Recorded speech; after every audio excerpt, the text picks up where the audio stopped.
ও মা, প্যান্ডেল দেখে দেখে ক্লান্ত হয়ে গেছি। একটা নতুন ফ্লেভারের শরবত বানাও তো, যেন ফ্রেশ হয়ে যাই একদম। ঠিক আছে, চল। বাড়িতে টক দই বসিয়েছিলাম।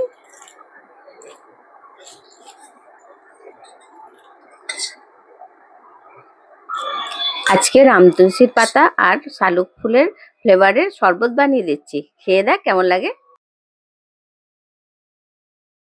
এটা গুড়, ভেলি গুড় নিয়েছি। ভেলি গুড়টা জল দিয়ে ভালো করে গুলে নেবো। এই শরবতে চিনি দেব না, ভেলি গুড় দিয়ে শরবতটা বানিয়ে দেবো। গোলাটা দিয়ে দিলাম, পাতিলাটা দিয়ে দিলাম। এই কুতিলাটা পেট ঠান্ডা করে দেবে।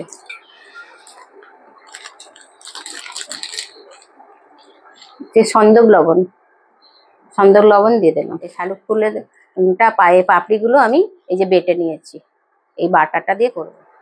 এতে রাম তুলসীর পাতা কুচি কুচি করে রাম তুলসীর পাতাগুলো দেবো। এই যে রাম তুলসীর ফ্লেভারটা ভালো হবে, রাম তুলসীর ফ্লেভার খুব সুন্দর। মৌসুমী লেবু, একটু লেবুর রস দেবো। লেবু দিয়ে দেবো না, মৌসুমী লেবু অনেক বেশি রস, সেই জন্য। আর এর গন্ধটাও খুব সুন্দর লাগবে, এই কারণে মৌসুমী লেবুর রস দিচ্ছি। একটা লেবু পুরোটাই দেবো। গোলমরিচ গুঁড়ো 2 চামচ দিলাম। 1 চামচ সিক্রেট মশলা দিলাম আমার। 1 টুকরো পাতি লেবুর রস দিলাম।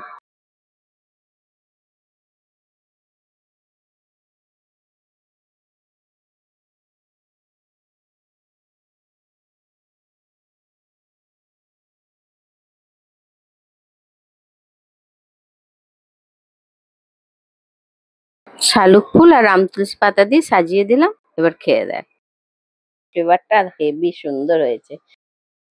গার্নিশিংটা কেমন হয়েছে বলতো? গার্নিশিংটা দারুণ হয়েছে, আজকে শো স্টপার।